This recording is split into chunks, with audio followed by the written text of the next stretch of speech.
Hello everyone, and welcome to today's session of Step Afrique Leadership Circle. And my name is Coach Gilbert. We've been going through a series entitled Put Your Dreams to the Test. I think my aim has been to be like those encouraging teachers that will enable you to subject your dream into a series of tests so that you can be able to achieve it within your lifetime. So the last two episodes we've looked at the overview of the 10 questions that you need to that we'll go through. The last session that we talked about two tests, the ownership and the clarity, where we were asking you whether it's you who actually owns your dream or somebody else, or you're living a dream of your parents, your friends, and so on. And the clarity is, are you clear? Are you very clear around what it takes to be able to achieve your dream? So today we're going to look at two more questions, which is the reality question and the passion question. And let's go into it straight away. And we start with the reality question. And the key question here that I want you to ask yourself is, am I depending on factors within my control to achieve my dream? Am I depending on the factors within my control to achieve my dream? There's a good philosopher who was called Rudy, and he said, reality is the enemy of fantasies, but not of dreams. Reality is the enemy of fantasies, but not of dreams. So what are we looking at here? Fantasies is something that you actually just dream, you actually just think of. But dream is something that you actually want to really achieve it within your lifetime. So let's look at those two kinds of people, the fantasizers and the dream builders. And let's compare and see how they are, and look at yourself and see whether you are a fantasizer or a dream builder. And number one is fantasizers rely on luck, whereas the dream builders rely on discipline.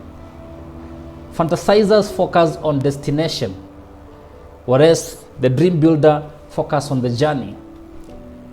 Fantasizers cultivate unhealthy expectations, whereas the dream builders cultivate healthy discontent.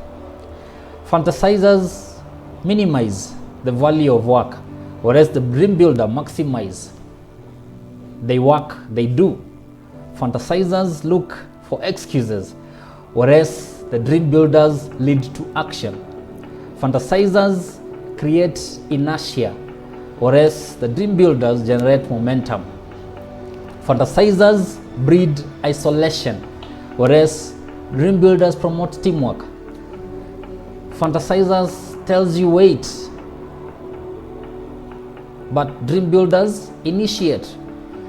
Fantasizers avoid personal risk, while dream builders embrace risk as a necessary action. Fantasizers make others responsible, whereas the dream builders make themselves responsible. So as we start, if you look at the reality question, where are you as we start? Are you a fantasizer or a dream builder? So let's look at some of the things in the next step in terms of what is the fine print when it comes to your dream. What is this fine print when it comes to your dream? And what I'll tell you today, that the fine print when it comes to your dream is the reality.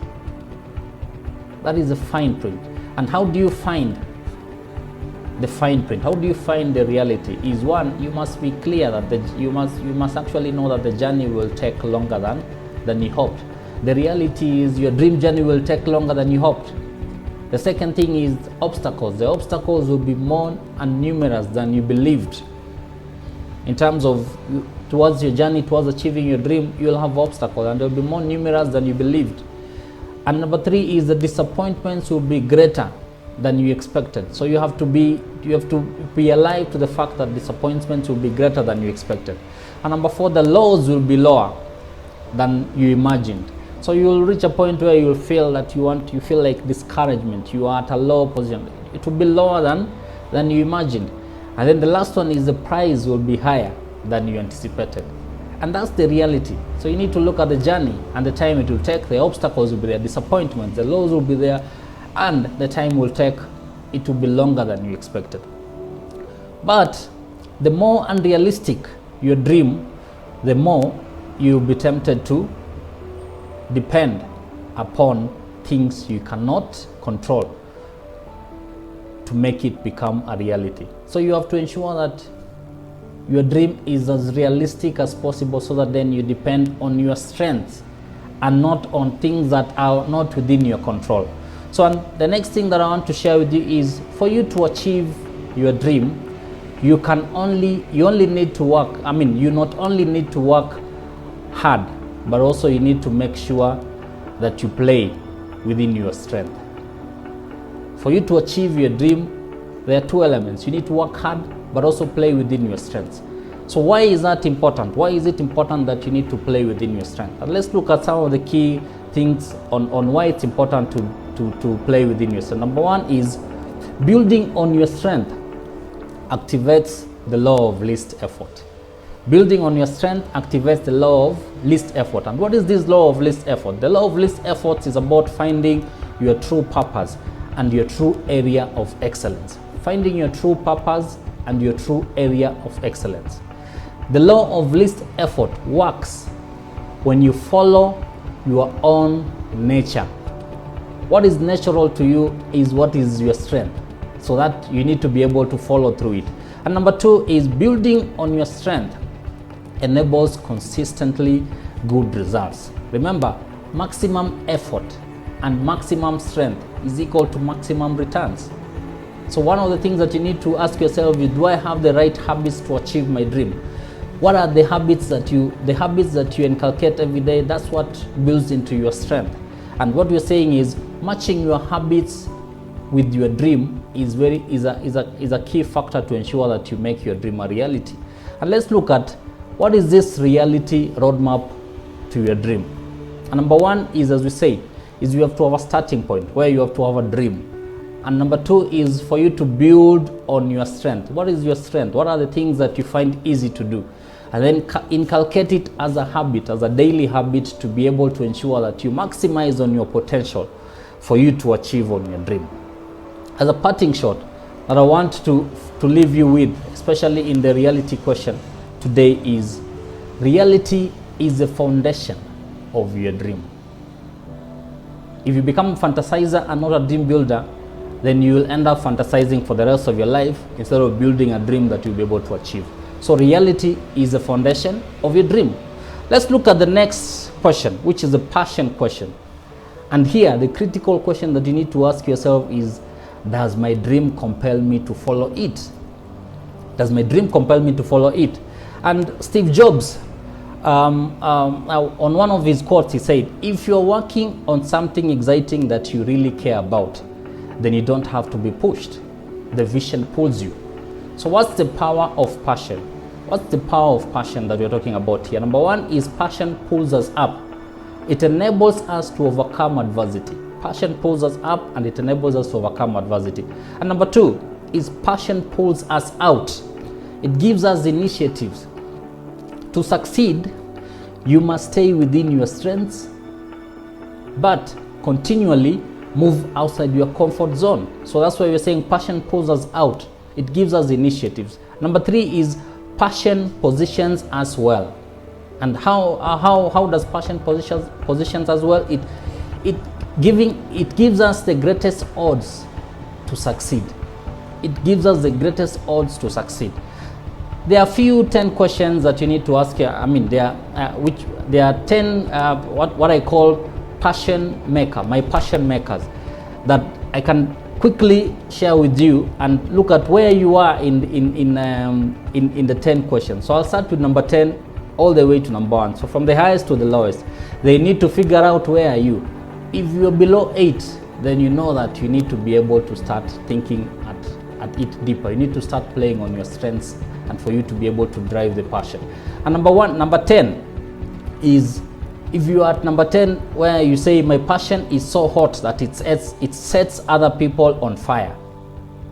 Or number 9, which says I cannot imagine my life without it. Number 8, which says I willingly sacrifice other important things for it. Number 7 is I am fired up by it and often preoccupied with it. Number 6, I enjoy it as one of the many interests. Number 5 is I can take it or leave it. Number 4 is I prefer not to think about it. Number 3 is I go out of my way to avoid it. Number 2 is I've put it on my list of least favorite things. And number 1 is I would rather have a root canal without anesthesia. So where are you between number 10 and number 1 in terms of your passion maker? So wherever you are, I think critical aspect that you need to remember is you need to start playing on your strengths, make your dream a reality, and for you to be able to ensure that you live your potential and work on your passion. So I want to leave you with a quote by John Ruskin, who is one of the philosophers, who says, when love and skills work together, then expect a masterpiece. When love and skills work together, then expect a masterpiece. What this one means is when you put your passion together with your strength, then you're going to achieve your dream. So I want to leave you there with those two questions, the reality question and the passion question, and ask yourself, where are you in terms of those two questions? Thank you very much, and see you next time when you talk about the other two questions within the Put Your Dream to the Test series that will be able to challenge you and enable you to achieve your dream. Thank you very much. Subscribe to my channel, follow me for the next episodes so that then you can be able to understand and put your dream to the test.